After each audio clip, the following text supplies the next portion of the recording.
आज हम हमारे पेपर डिफरेंशियल इक्वेशन का लेक्चर सेकंड पढ़ेंगे और ये जो लेक्चर है वो जो अब तक हमने पढ़ लिया उसकी प्रॉब्लम्स पे बेस्ड है। ये हमारी प्रॉब्लम क्लास 1 है क्योंकि जितनी भी प्रॉब्लम्स हमें रिसीव हुई वो एक क्लास में करना पॉसिबल नहीं है, इसलिए जो प्रॉब्लम्स शुरू वाली है वो हमने इस वाली क्लास में ले ली। इसके बाद जो बची हुई प्रॉब्लम्स है उस पर अपन एक और क्लास कर लेंगे। तो आज जो प्रॉब्लम्स है वो अभी तक जो हमने पढ़ लिया वो हमने डिफरेंशियल इक्वेशन के बारे में पढ़ा, उसकी ऑर्डर और डिग्री के बारे में पढ़ा और उसको सॉल्व करने के दो मेथड जो फर्स्ट ऑर्डर और फर्स्ट काइंड की डिफरेंशियल इक्वेशन होती है, फर्स्ट ऑर्डर फर्स्ट डिग्री वाली डिफरेंशियल इक्वेशन, उसको सॉल्व करने के दो मेथड हमने पढ़ लिए। यहाँ तक कि जो प्रॉब्लम्स हमें रिसीव हुई, अगर आपको भी कोई प्रॉब्लम है तो आप व्हाट्सअप कर सकते हो, कमेंट सेक्शन में पूछ सकते हो। तो जितनी प्रॉब्लम्स हमें अभी तक रिसीव हुई उस पर हमने ये फर्स्ट क्लास जो है वो आज का लेक्चर तैयार किया है और इसमें जो है हम मोस्टली ऑर्डर और डिग्री वाली प्रॉब्लम्स ले रहे हैं। अगर आपको भी इनके अलावा भी कोई प्रॉब्लम है तो आप कमेंट सेक्शन में पूछ सकते हो। तो जो पहली प्रॉब्लम है वो ये चार क्वेश्चन जो है वो रिसीव्ड हुए हैं और ये चार क्वेश्चंस क्या है, अवकल समीकरण जो दी हुई है इनमें इनके हमें ऑर्डर और डिग्री, कोटि और घात जो है वो ज्ञात करनी है। और इन सब में प्रॉब्लम्स, इन सबको सॉल्व करने का मेथड वो लगभग एक जैसा है। अगर आपको एक सवाल अच्छे से समझ में आ गया तो बचे हुए तीन आप इजीली कर सकते हो। इन तीन चारों सवाल में जो है वो परिमेयकरण करना है, तो हम इसको सॉल्व करना शुरू करते हैं।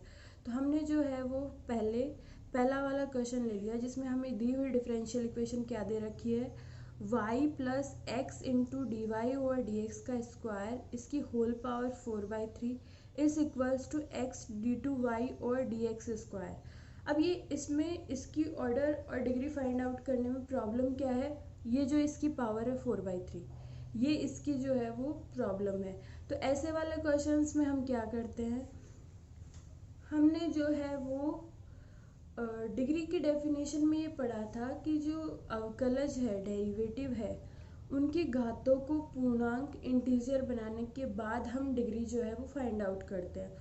ऑर्डर देखने में ऐसी कोई दिक्कत नहीं आती। यहाँ पे अगर हम इस इक्वेशन में देखें तो इसका जो हाईएस्ट डेरिवेटिव है वो कौन सा है, डी टू वाई और डी एक्स स्क्वायर, और इसका जो ऑर्डर है कितना है, 2। इसलिए इस पूरी इक्वेशन का ऑर्डर क्या हो जाएगा, 2। लेकिन परिमेयकरण करने की ज़रूरत क्या पड़ रही है, दिक्कत कहाँ आ रही है, डिग्री फाइंड आउट करने में, क्योंकि हम जानते हैं इसका ये डेरिवेटिव इसकी पावर तो पूर्णांक है 1, लेकिन ये जो इसका फर्स्ट ऑर्डर वाला जो डेरिवेटिव है इसकी पावर यहाँ पे स्क्वायर होके 4/3 है। तो जब हम इसको ओपन करेंगे तो ये पूर्णांक नहीं होगा, ये इसकी पावर जो है वो रैशनल्स होगी, जो कि हम नहीं चाहते। जब तक इसकी पावर्स किसी भी एक भी डेरिवेटिव की इक्वेशन में पावर रैशनल है, पूर्णांक नहीं है, तब तक हम जो है उसकी डिग्री फाइंड आउट नहीं कर सकते। तो हम क्या करेंगे, हमने दी हुई डिफरेंशियल इक्वेशन को लिख लिया। इसके बाद जो है यहाँ पे 4/3 है, तो अब यहाँ से हमें 3 हटाना है। अगर इसकी पावर सिर्फ 4 होती तो हमें कोई दिक्कत नहीं थी, ओपन करने पे सारी पावर्स पूर्णांक आती तो हमें दिक्कत नहीं थी। तो इसलिए जो है इस 3 को हटाने के लिए हम क्या करते हैं, दोनों ओर का क्यूब कर लेते हैं। तो 4/3 का क्यूब करेंगे तो क्या बचेगा, सिर्फ 4। तो इधर वाला जो मैटर है इसकी पावर क्या हो जाएगी, 4/3 से क्यूब करने पे सिर्फ 4, और इधर जो है उसका क्या हो जाएगा क्यूब, तो इसका क्यूब होगा तो क्या बचेगा, x cube d two y और डी एक्स स्क्वायर इसकी होल पावर इस क्यूब। ये हमें जो है इक्वेशन सेकंड मिल गई। जब हमने इक्वेशन फर्स्ट का जो है वो क्यूब कर दिया, घन कर दिया, तो हमें इक्वेशन सेकंड मिल गई। अब हम इक्वेशन सेकंड में देखते हैं, ये जो डेरिवेटिव है इसकी पावर पूर्णांक है, डी वाई और डी एक्स की पावर 2 है, और इसको 4 को ओपन करेंगे तो जो भी हमें अवकलज मिलेंगे उन सब की पावर जो है, जो भी पद मिलेंगे उन सब में उपस्थित अवकलजों की पावर जो है वो पूर्णांक होगी। इसलिए यहाँ तक पहुँचने के बाद जो है हम डिग्री जो है वो फाइंड आउट कर सकते हैं। ऑर्डर हमने देख लिया 2 है, और ऑर्डर जो है वो अगर आप पहले नहीं देखते तो आप डिग्री के साथ भी देख सकते हो। तो हमने क्या किया, पहले हम परिमेयकरण कर लिया हमने।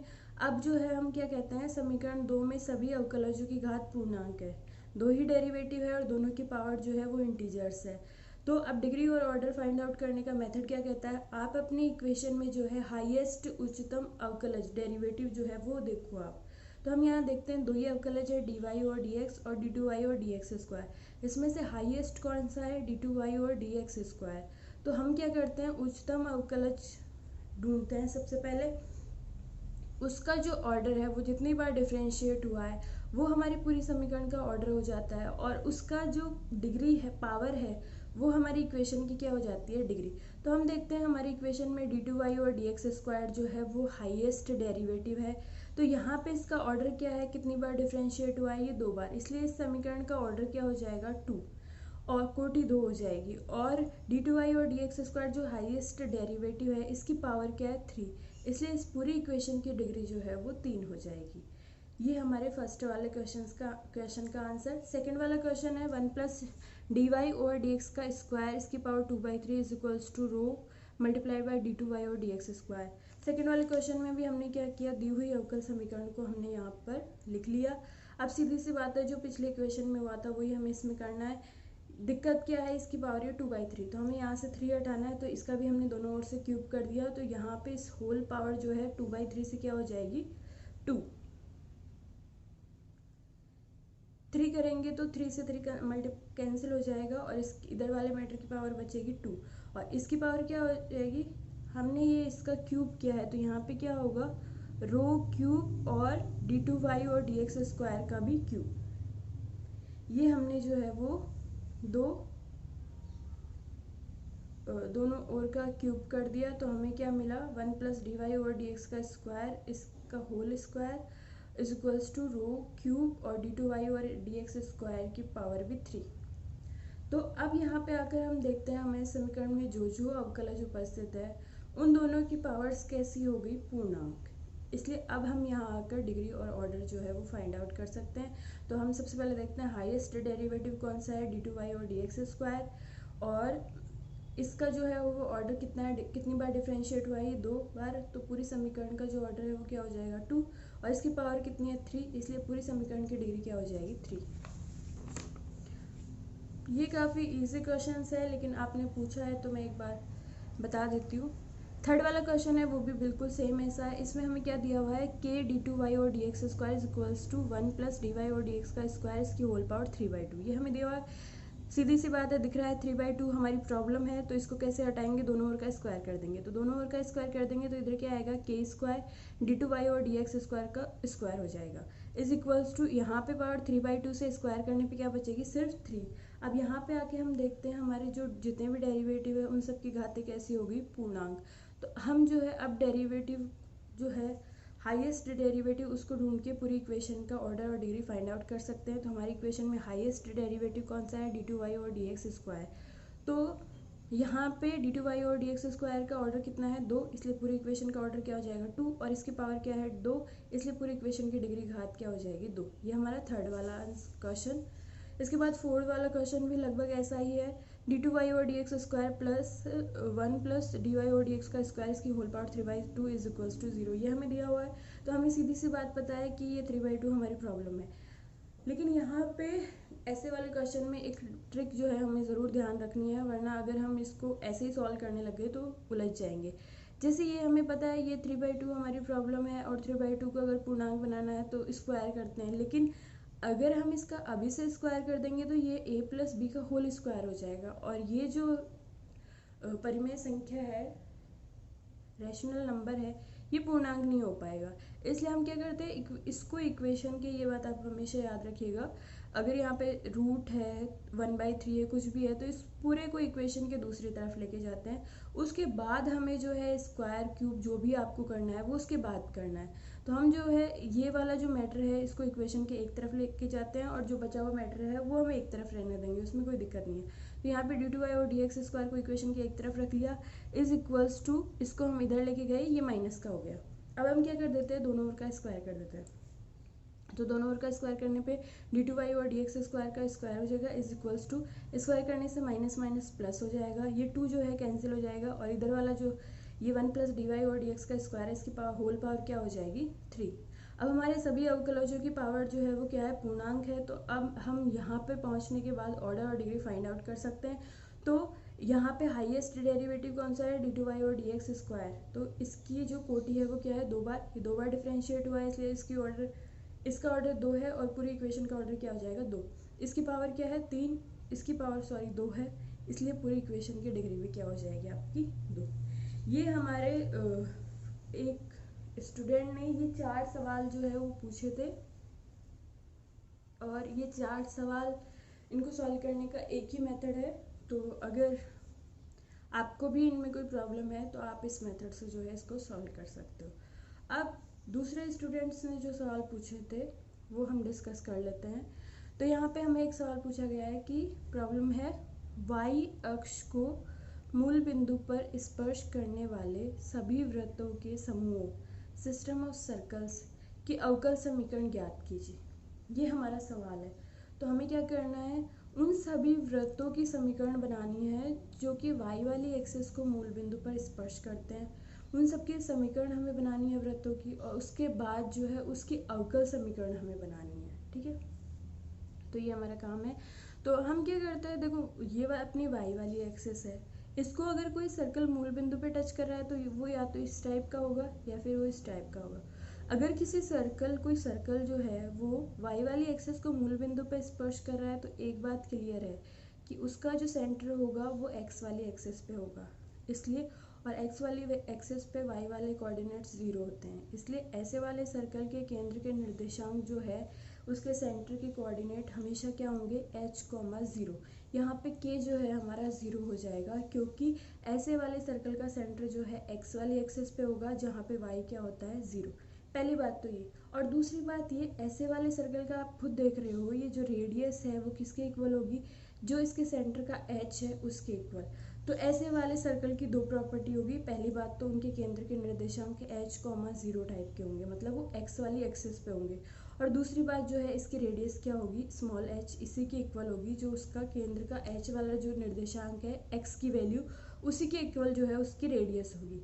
ऐसे वाले सर्कल की ये दो प्रॉपर्टी होती है। तो इन दोनों प्रॉपर्टी की हेल्प से जो है हम ऐसे वाले वृत्त की समीकरण बनाना चाहते हैं। तो क्या हो जाएगी, x माइनस एच का whole square plus y minus 0 का whole square is equals to h square. ये हमने जो सर्कल की इक्वेशन है उसमें केंद्र के निर्देशांक और त्रिज्या की वैल्यू जो है वो रख दी, तो हमें ये मिल गया। इसको हमने सॉल्व कर लिया तो x square plus H square यहाँ पे आया था और वो इससे कैंसिल हो गया, वो आप इसको सॉल्व कर लेंगे तो आपको पता चल जाएगा। एच स्क्वायर दोनों ओर से कैंसिल हो जाएगा, इसलिए इधर 0 आ गया। एक्स स्क्वायर बचेगा, यहाँ से वाई स्क्वायर बचेगा, यहाँ से एक और टर्म बचेगी minus 2xh is equals to 0। ये हमें इक्वेशन फर्स्ट मिल गई, यानी एक तरह से ये हमें एक्स और वाई और कांस्टेंट में रिलेशन मिल गया। अब हमें इसकी अवकल समीकरण बनानी है। तो एक चीज़ हम जानते हैं कि हमारा जो सॉल्यूशन है एक्स वाई में रिलेशन, उसमें जितने कांस्टेंट है, क्योंकि ये इसको हम जनरल सॉल्यूशन मानते हैं, इसमें जितने कांस्टेंट है इसके लिए जो अवकल समीकरण होगी वो उतने ही ऑर्डर की होगी। तो हम यहाँ पे देखते हैं हमारी इक्वेशन में सिर्फ एक ही कांस्टेंट है और वो है स्मॉल h, इसलिए इसकी जो अवकल समीकरण होगी वो फर्स्ट ऑर्डर की होगी, इतना हमें पता है। तो हम जो है ये वाला सॉल्यूशन है, इसके लिए अवकल समीकरण बनाने का क्या तरीका है, इसका x के सापेक्ष अवकलन कर लेते हैं। तो एक्स स्क्वायर का क्या होगा, यहाँ पे हम जो है इसका अवकलन कर लेते हैं। तो हमारे यहाँ पे हम देखते हैं कि एक्स स्क्वायर का अवकलन क्या होगा 2x, वाई स्क्वायर का अवकलन क्या होगा 2y dy over dx minus 2xh का क्या होगा 2h इज इक्वल्स टू 0। ये हमने क्या कर दिया, हमें जो रिलेशन दिया हुआ था हमने उसका x के सापेक्ष जो है वो अवकलन कर दिया। अब यहाँ से हमें क्या करना है, इसको हमने और इजी कर लिया, 2 थ्रू आउट कैंसिल हो जाएगा, h को हम इधर ले आए। अब इक्वेशन फर्स्ट जो हमारा रिलेशन था वहाँ से हम क्या करते हैं h की वैल्यू ला के पुट कर देते हैं। ये हमारा रिलेशन था, यहाँ से अगर हम h की वैल्यू निकालते हैं, h को इक्वेशन के इधर लेके जाते हैं तो वैल्यू क्या होगी x square plus y square divided by 2x। h equal to क्या मिलेगा हमें इक्वेशन फर्स्ट से x square plus y square divided by 2x। तो इसको जो है हम इक्वेशन के फर्स्ट से जो है ये वैल्यू लाके हमने यहाँ पे रख दिया। तो x square plus y square over 2x जो है हमने इक्वेशन फर्स्ट से रख दिया, ये हमें यहाँ तक ऊपर से मिल गया था। तो अब हम जो है इसको क्रॉस मल्टीप्लिकेशन कर लेते हैं, 2x को इधर मल्टीप्लाई कर देते हैं तो हमें क्या मिलेगा 2x square plus 2xy dy over dx is equals to इधर क्या बचेगा x square plus y square. अब 2xy dy ओवर dx ये हमने ये वाली टर्म ले ली प्लस 2x² और x² में से क्या बचेगा x², इधर इस y² को इधर लेके आए तो ये क्या हो गया -y² = 0। ये हमारी क्या हो जाएगी अभिष्ट अवकल समीकरण जो कि हमें चाहिए थी। सेम ये क्वेश्चन जो है जिस मेथड से हमने इस क्वेश्चन को सॉल्व किया सेम उसी के जैसा जो है दूसरा सवाल है जो कि पूछा गया है।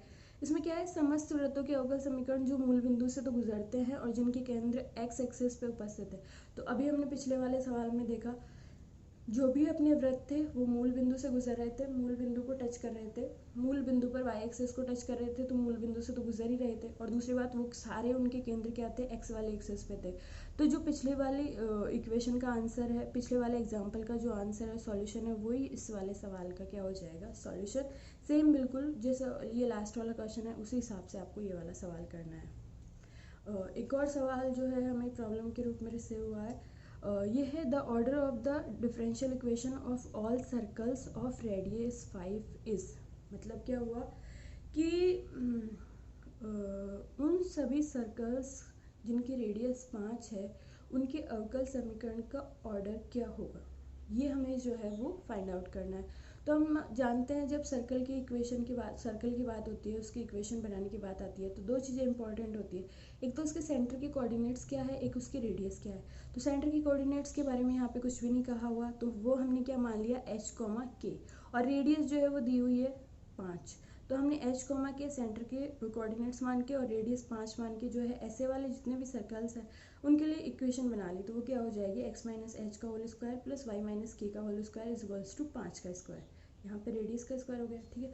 इसको और सॉल्व कर लिया तो x + h² + y + k² - 2xh - 2yk, इसको a - b के होल स्क्वायर के फॉर्मूले से हमने खोल लिया और इधर क्या आ गया 25। ये हमारी क्या होगी x, y और कॉन्स्टेंट्स में एक रिलेशन हो गया। तो ये हमारा एक तरह से क्या हो गया अवकल समीकरण का सॉल्यूशन हो गया। और यहाँ पे कांस्टेंट्स है तो ये कैसे सॉल्यूशन हो गया जनरल वाला सॉल्यूशन। तो अब हमें ये दिखाना है कि इसकी जो अवकल समीकरण होगी वो उसका ऑर्डर क्या होगा। हमें वो इक्वेशन नहीं निकालनी तो हम इसका अवकलन वगैरह नहीं करेंगे, हमें सिर्फ ऑर्डर बताना है। तो एक चीज़ जो है हमने पढ़ी है जनरल सॉल्यूशन के डेफिनेशन में जो ये कहती है कि जनरल सॉल्यूशन वो सॉल्यूशन होता है जिसमें उपस्थित कांस्टेंट्स की संख्या जो है इक्वेशन के ऑर्डर के इक्वल हो। तो ये हमारा जनरल सॉल्यूशन है, जितने इसमें कांस्टेंट होंगे उतने ही इसके अवकल समीकरण का क्या होगा ऑर्डर। तो यहाँ पे हम देखते हैं यहाँ पे कितने कांस्टेंट है h और k, 2 कांस्टेंट है, इसलिए इस इक्वेशन में उपस्थित अचरों की संख्या क्या है 2, इसलिए इसके संगत जो अवकल समीकरण होगी उसका ऑर्डर भी क्या होगा 2। तो इस क्वेश्चन का आंसर क्या हो जाएगा the order of the differential equation of all circles of radius 5 is 2। तो ये आपका एक और सवाल। इस चैप्टर के अभी और सवाल रह रहे हैं जिन पे थोड़ा डाउट है उनको क्लियर करके जो सेकेंड वाली क्लास है उसमें जो है हम सेपरेशन ऑफ वेरिएबल्स वाली प्रॉब्लम्स भी लेंगे और होमोजीनियस वाली प्रॉब्लम्स भी लेंगे और ये जो ऑर्डर और डिग्री की बची हुई प्रॉब्लम्स है वो भी हम जो है प्रॉब्लम क्लास सेकंड में लेंगे।